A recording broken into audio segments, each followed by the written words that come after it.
it's your buddy, Peace and Harmony with you here today. Much love going out to the beautiful empowered harmonizers. We're zooming in and focusing in on a great viewer question, and that was, do these narcissists ever really have relationships? Are they ever truly happy? And I have a great discussion here for you today. And one thing you must understand about the covert narcissist is that there's continually a mask or facade, oftentimes a very still and stoic, emotionless facade, which is their outside presence, it's their outside demeanor, it's what they show to the world. And this is very stealthily crafted. It's oftentimes very withdrawn or retreating or just very stoic, meaning not showing a lot of emotion. They're oftentimes very apt to be very passive in their communication if they communicate at all.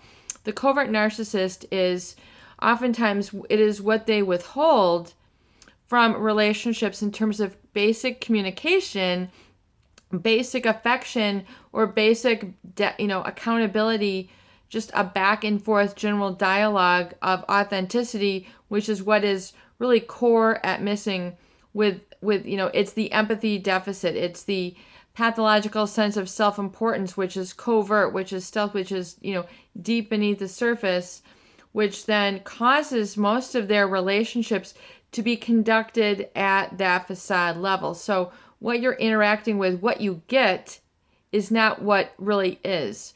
What you see is not what you get. What you get is only what you see. It's not what you have, what's really authentic, or what they really feel, or what they really think or believe deep within the surface, which they only keep to themselves. And oftentimes, you might see this in like a personal fantasy life where they're always sort of retreating or away, and they're retreating into a fantasy world where it might be, in their man cave or female cave or whatever it is. They might retreat to their office in the house, the garage, the basement, the attic, wherever it is that they kind of squirrel away. And, the relationship that they have is oftentimes only with those who they feel that can benefit them. In other words, there's always going to be a for me in the equation. And if you are not a supply source that can be supportive of them, i.e. what they can take, it's not what they're giving in return. It might be very minimal what you're actually receiving, but you don't ever perceive that because of the, of the fact that you're always kind of overworking or over obligating to them, that it is the over obligating that you're then codependent with or having a relationship with. So you're really having a relationship with only your role and only yourself in the relationship. So it becomes very isolating if you're only having a relationship with yourself, yet you're quote unquote still in a relationship, because part of you always feels like there's something missing or you want something more, but you can't quite put a finger on it. You can't quite label it. And so oftentimes then great relief comes in being able to label, well, this is a covert narcissist. I'm not getting my needs met. I'm even not able to have a sounding board for my needs where they're taken at face value. And do these people ever have relationships, or are they truly happy? Well, as you can imagine, it must be very unsatisfying to have to live life from the outside in. In other words, never being able to vent your true feelings, have true relationships, have heart-to-heart discussions where, you're not in fear of losing this person because they're not doing something for you or what they're getting out of it. So, if, in terms of their happiness, oftentimes they are very unhappy within. They're just unhappy as a state or quality of life.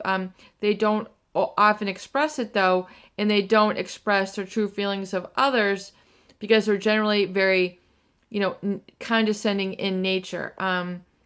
And oftentimes, as I've discussed here on previous videos, now when we talk about the the covert narcissist or even the psychopath, they have a pathological sense of self-importance. Wherever they got this feeling from, based on their neurology and their hardwiring, they feel superior to others. So there's a lack of empathy it's kind of like, have you ever gone to a store and, you ask someone who's working there, do you know where, something is? And they just go, it's not my job, even though it's kind of like it is. And they just kind of like give that as an excuse. So the covert narcissist is laden with excuses why they cannot do, say, or be something to somebody. It's just not my job. It's not my responsibility. Is their apparatus moderandi. It's, they just feel it's not their place. They're married. It's not my place to do, A, B, and C, prepare for our retirement, give you this, give you that. Why don't you go to a massagist? Why don't you go to a masseuse and get that need met? Why don't you, do this and this, just do that and that, just get a job, talk to your girlfriends.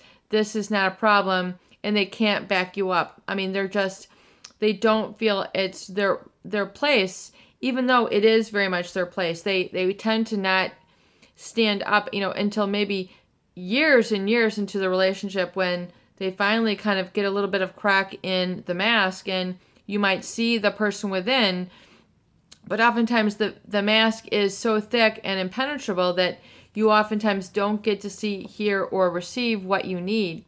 And so, and they also stated that everything seems to become very pre-calculated for their benefit. Well, that very much is the case. It's very much like, have you ever heard of what it's like to be on a movie set for a movie star? They want a specific food. They want a specific this. I mean, it's all about them. And very much, when you are in a relationship with a covert narcissist, it's kind of like that. You are there to take care of their to-do list for them, and your to-do list really does not matter. It doesn't ever get looked at. It doesn't ever get read. It doesn't ever get heard. It doesn't ever get validated. It just is unimportant. So that's why people end up feeling invisible, unimportant, unheard, very meek, very weak, because they have their to-be list, their to-do list, their I am list has never been validated.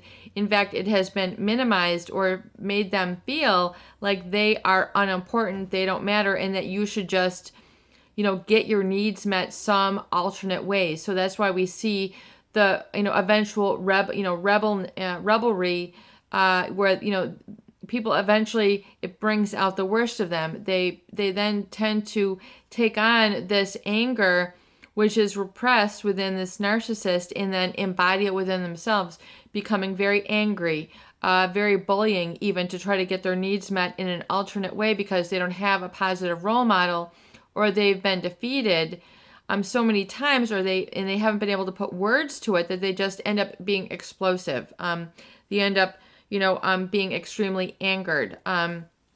This is almost like a mirroring, an osmosis, if you will, of that energy. It's reflecting back of the negative, because they have not received the positive. So then they, by default, they end up becoming unhappy, sullen, sulken, post-traumatic stress syndrome, the depression, the anxiety, being underemployed, not having the relationships that they are really inherently capable of, but they feel that they must deny themselves. And so, yes, it is, they are unhappy, meaning there's not really a constant state of contentment, especially in relationships.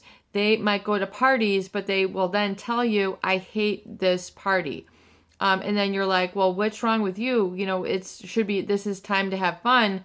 These people oftentimes don't have fun in very social ways. They tend to keep a lot hidden and only for themselves. In other words, if it doesn't meet their agenda or their needs, or it puts them in a position where they might have to talk about things and they're not very comfortable, they're apt to avoid, what makes them uncomfortable at all costs.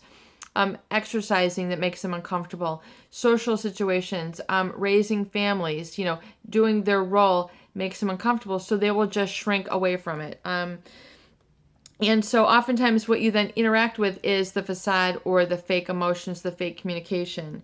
And, very much like in the book, The Seeds of Happiness, by Omran Mikhail Aronov, he talks very much about how what is a state of happiness versus a state of pleasure.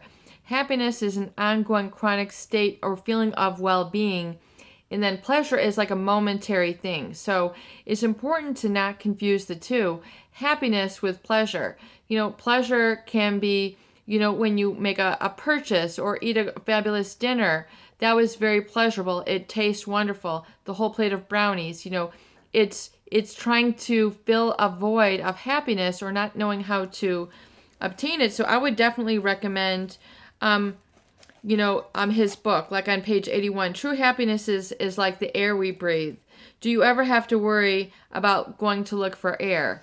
I mean, it's these very, very poignant statements which you do derive happiness from the air you breathe. And until you kind of get that and resonate that, how good it feels just to be able to take a breath and relax. So oftentimes you're not able to even be in this relaxed state or like get very energized around this person. In fact, you can be very de-energized around this person if you're with them long enough. So I hope this video helps you explain, how you have perhaps been led into a state of chronic unhappiness in a relationship with a covert narcissist or a psychopath. It is your buddy. Peace and harmony with you here today, and I hope that these videos do help. Please share and please subscribe for more great tools, videos, discussion, and support.